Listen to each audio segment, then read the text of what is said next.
I was born on a Saturday, and I was in church Sunday morning. So I've been in church all my life, and so far I'm still going. So that's a good thing, right? Okay. Church can be a weird place, but it's okay. So now, Pummy, what about you guys? I want to, at the count of 3, I'm gonna have you guys like shout out your name. Okay, so I get everybody's name. I learned a few earlier, but I just want to hear everybody's name so I can feel I can do this. I can do this. Okay. I'm actually a man that can multitask, so I'll hear them all ready. 1, 2, 3. Yes. Now, you guys didn't even sing the whole time during worship. Now you start getting shouting at me. Okay, you gotta shout to the Lord too, man. So, hey, I'm a joyful noiser, so I'm not picking on you, so go ahead and sing, because I don't care if people next to you do you or not, just sing. It's all good. But good, that was a good shout. Okay, so at the count of 3, how about shout me what school you go to, okay? So if you have some school pride, you can give it up right now. Ready? 1, 2, 3. Jesuit! Yeah. Andrew waits, but I still heard Amanda over everybody. I was like, good dog! So, Yeah.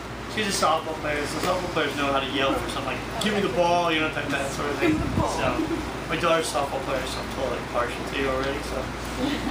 And then, okay, at the last day, the count of 3, we're going to say our favorite breakfast cereal, alright? So, by the way, I haven't connected on any of the names when you guys yelled. Don't know what schools you went to other than Amanda now. And I already knew you went to Jesuit. Where they practice Quidditch, obviously. Quidditch. And English accents, poorly. Okay, so at the count of 3, we're going to go breakfast cereals. Ready? 1, 2, 3. Reese's Pieces! Crunch. You really Reese's Pieces? Captain Crunch! Yes, there's nothing good in there. So? Okay. You're at a stage where you could do that. I'm not anymore. So I kind of envy you, and then also go, good for me. So, all right. So I want to start with a little story. I had a student who was a very pretty young lady in my, not last youth group, but the youth group before. And her name was Joy. She was just knocked out gorgeous, okay? And it was one of those things that I'm very protective of my girls. And so I always make sure that like boys are gentlemen to them and stuff. That's like always the policy. You gotta take care of the ladies, you know, because you know I don't want my boys like being ungentlemanly. So I always make sure that was happening. And the ladies were ladies and stuff like that. So anyways, Joy, but every once in a while, some boy from school, because Joy was a little bit of an evangelist, she would say, yeah, come to youth group, you know? And so a boy would come and, you know, we talk about Jesus, and some of that would freak him out. Whoa, look at that Jesus stuff. You know, I just thought she was cute, you know. Well, she loves Jesus, so if you're going to get with Joy, you're going to have to put Jesus first, so it's all there. So anyways, I was like, hey, that's how it is. She's a good girl, so cool. Well, she brought this one guy, Jeff, all right? And Jeff was a star player on his team, almost college scholarship worthy for football. I mean, he was that good, but just like, you know. So he's going to walk on at University of Nevada, and that was his plan and stuff. So he came in tail end of his senior year, kind of about the time Christian showed up here probably. So, you know, last couple months, and he really liked Joy, and he wasn't sure, you know, about this church thing, but he hung out. And it was really interesting because he dated her for a couple months, and you know, then they broke up, but he kept staying. And I'm like, I said, you know, it was like after graduation, I'm like, hey, Jeff, it's June. What are you still doing here? I just wanted to know, you know, nothing against him. I liked that he was there, but I was like, dude, what's the deal? What's happening? Why are you still here? What's happened? What's the change? He goes, you know what? I accepted Jesus Christ as my Lord and Savior, and I don't care that Joy and I broke up. I want to be here. I want to be learning and growing. I want to be in this community. Because that's cool. The sad part of the story is 2 months later, before he started his freshman year of college, he was swimming in what they call the Sparks Arena. And Jeff was not a good swimmer. He was very non-buoyant, is the nice way to say that. And he drowned. And it was like, whoa, it was hard. And I had just known the young man for about 5 months, and I was like, this guy had made a total life turn, and it was rough. Like, what happened? And it was rough on our youth group, and our youth ministry was having a tough time with it. It was brutal, and I remember, like the day I heard the news, I was just like, whoa! I had kids at my house, and we were pretty much praying throughout the night. It was like really tremendously hard for everybody to deal with. We were like, wow, you know, this is rough. And everybody loved him. You know, it was a great guy. He really turned the corner. He was a gentleman, you know. And, you know, people were like, wow. And we had, the next day I go to work and his parents show up and want to start planning the funeral. I'm like, okay, you know, all right. We've only done that once before. Let's sit down and see what we can work out. And they're like, well, we're not Christians, we don't know God, but we know that this is His community. This is where He fellowships. And they're like, wow, okay. They don't know God, but they know some good terms. Okay, that's cool. You know, as a Christian, we always get on like Facebook to use the Christianese and stuff. But that's what fellowship is. That's the word for community in the church. And so I was like, all right. So we sit down and we go pick out some songs. And at Jeff's funeral, several of his friends, they were on the football team or girls that liked him and wanted to date him, but he, you know, was like trying to live pure and stuff. They all just showed up. I mean, in mass, and we had like something like 400 seats in our sanctuary at that church, and we had like 500 people cramming the aisles, sitting, pushing people together on seats, you know, and it was just amazing because several people came to know Jesus Christ that night and realized that what the work on the cross that happened 2,000 years ago was pertinent to their life right then. It was, it meant something. Jesus loved them still, and they wanted to have a piece of what Jeff had, and so it was an amazing time that we had. And all because this young man just had a life change of one neighborhood. And it was all because of community and fellowship, because people loved on him. And I remember him saying that to us, like, oh, I just like the people around here. I like the people around here. So I want to know from you guys, what would you say, besides my story, what's a definition for community or fellowship? Anybody got some ideas? I'm interactive, so you got to talk to me, otherwise I can work out. What's the definition for, and even if you down, a community is bound together in fellowship. It's companionship, companionability, sociability, comradeship, camaraderie, friendship, mutual support, togetherness, solidarity, informal chumminess. Now, that might be a word that you use, you know, if you're a part of Gryffindor or something, but, you know. And then the church fellowship is an association or society, a club, league, union, okay?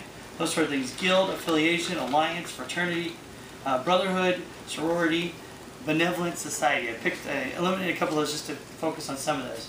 And I kind of was like having a problem with the church version of that. I don't know about you guys, but I don't like the church version of that. If I'm in the way of people, you can, you know, I'll move around a little bit and you can see it. But the church version of that kind of bothers me. It doesn't seem very church. Does anybody else see what I'm seeing when I look at it? Kimmy, what are you seeing there? You're like, don't pick on me. Don't, I made eye contact, dang it. So, does anybody see what I'm kind of bothered with?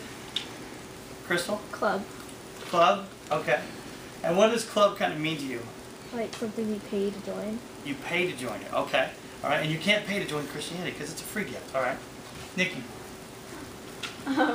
The church fellowships kind of seem more of like things that you have that are exclusive and you kind of have to be a part of, and the other ones are more like public. Very nice. Very nice, Nikki. Very nice. Exclusive. I would say church one, yeah, it looks exclusive. And the community one looks inclusive. And what was Jesus all about? Inclusivity. Including. Right? So I'll be honest, exclusive is a negative. It's bad. I mean, you know, that door is open for a reason. Hopefully somebody will come in. You guys all chose to come in tonight. All right? And the fact that you're here means that, you know, you're included. I was nice because when we were hanging out, Crystal and I were just waiting and stuff. And I met Andrew and Nikki before, and I knew Christian. But several of you guys would come up and say hi and gave me your name or, you know, talk a little bit. So that was really cool because I felt, wow, this is a group that wants to include people. And that's something as a youth pastor, I've always worked to make sure that our group wasn't clique-based or something like that where it's an exclusion. Because, I mean, that to me, that looks like a clique in the negative sense of a clique. Because cliques can be good because you band together as a fellowship to do something, accomplish something. But some of this is like, okay, that looks like you could be exclusive if you're like that. So I like the camaraderie aspect and the kind of informal chumminess of it all. So, all right, so getting mostly yeses, okay. No one across the board is going no, so that's positive, okay. It's coming to youth night here tonight, or to the Sunday mornings, because you guys have Ignite on Sunday nights, and then not next week because that's Mother's Day. We want you to hang out with Mom, right? Right, Andrew? Yes, be with your mommies. Be with your mommy. So, but you can come to Slug on Sunday mornings. Is being at the youth night or on Slug on Sunday mornings a good thing? Yes. Yes. Yeah. Okay. All right. Is making it to the summer fun events. I heard Regan was saying that you guys had some pool parties, some other things coming up this summer. Yes. That's gonna be pretty sweet. Is those things a good thing? Yes. Yeah. Pool parties. Who does not like pool parties? Right? Nobody raised their hands. Okay. Now, I'll be honest. Regan will tell you this is true. About, a couple months ago, I was like 20 pounds heavier. And so I didn't like pool parties because I would get out even with my shirt on and be like belly out, So I'm like, I'm looking a little more swag now, so that's good. So lost some weight. Ready for that pool season, I'll still keep a shirt on though because I don't want to blind you. So, because I'm fairly white. So, yeah. So I'm hearing all you guys say yes. Now let's look a little deeper at the passage, okay? So we got the whole passage there. You got it? What was your name? Andrew. You're Andrew too. That's right. I heard that. Okay. Andrew too. Good job, Rena. By the way, thank you so much. Or hippo. Yeah, his name's Hippo. Or hippo. Nice. No, it's not or hippo. It is hippo. Oh, okay. I don't understand it. I'll ask later. And you know what? You tell me, Andrew or hippo? It's Hippo. He's going with Andrew. I'm going to go with Andrew. So. Hippo. Okay. Go off the board with B for G. All right, so if we read this, and this is all in context, because I didn't want to just read, just the whole thing together. So, let us not become weary and doing good, but at the proper time we'll reap our harvest. We do not give up. That is really talking about community and fellowship. It's not easy sometimes to, if you're shy, especially, to greet somebody that's new. It's not easy if you have friends that you're waiting to see all week, because a lot of you guys go to different schools. I heard that when I asked you guys to shout schools, there's 3 people on this couch and they go to 3 different, I think it was 3 different schools, right? Vista. Okay, Vista. Jersey, I what? shouted nowhere. So And then I know we got Folsom Middle in the house, and Center Middle, so I was like, I heard some of the different ones. And so the reality is, you might be coming here because this is a place where you get to hang together and it's all good, and then somebody else new comes in and it's like, oh, that's not easy, is it? Because it's kind of easy to be shy. It's kind of easy to fall back into what you know. It's not easy to say, oh, hey, there's somebody new. I need to go meet them. If you're an introvert, it's not part of your personality. And so it might even be rougher to go, ugh. Now, I have to say, I think I met Nikki at 5 a.m. one day. Yep. It was early, and I'm one of those people, even though I have little kids, I have a 4, a 7, and a 9. I don't really get up before 6:30. So we've trained them enough to at least stay, except for when the little baby wants to crawl into bed, because that could be at any time of night. But usually he goes back to sleep now. But it's I met Nikki at 4 a.m. and I swear, I thought she'd gone to Starbucks already twice. Because hi, Nikki! Wow. I was feeling I wanted to be a woman at the point saying, I'm still putting on my makeup, okay? I gotta get my face on. Anyways, it was really cool. So let's examine the flip side of this, okay? If you're struggling to say yes to those previous questions I asked about, is being in church good? So you guys were saying yes, but you're, I don't know. So, a wise man, I think Regan was the one that actually said this one time. He said, garbage in, garbage out. Have you guys ever heard that phrase before? You keep putting garbage in, you get garbage out. You put enough junk into your system, i.e. your brain, all right? And then bad, smelly stuff is what is going to come out of you. That's kind of sad, but it's true.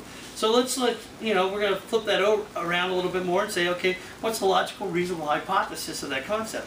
Well, obviously, if you are so busy being in fellowship and community and opening up community, loving on people together, accepting new peeps as they walk into the room in the group, all right?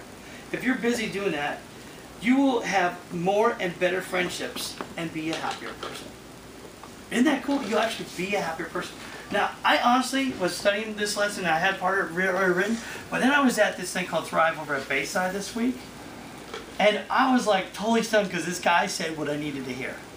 I was I want to tell him that, but I don't have any research, I looked, but I hadn't seen anything. And this guy, Jack Deere, who's a Christian author and a pastor, he told a story about losing one of his kids to suicide. I was oh, I was getting drained by the story. But then he talked about what God has done in their life and what God is doing. And I was you guys are this guy's a downer. He talked about this one kid dying, and now this other guy's dying. I want to go kill